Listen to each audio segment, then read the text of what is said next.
চলো। তুমি কোথায় যাবে? তোমাদের গাড়ি অবধি এগিয়ে দিই।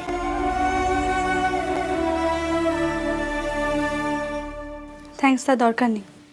তোমাদের পুজো তো সবে শেষ হলো, এখন প্রসাদ প্রসাদ খাও।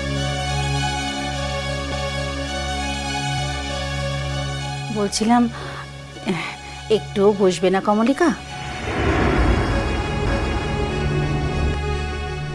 লক্ষ্মী হিসেবে তো আমার কোনোদিনই খুব একটা সুখ্যাতি ছিল না।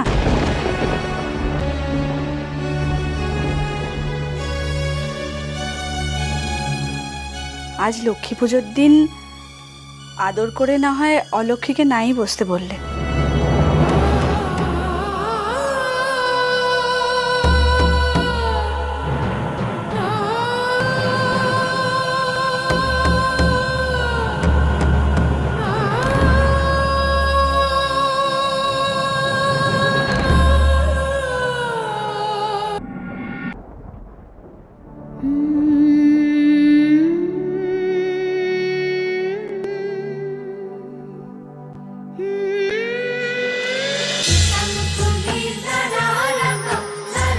ইষ্টি কুটুম সোম থেকে রবি প্রতিদিন দুপুর 2টোয় স্টার জলসায়।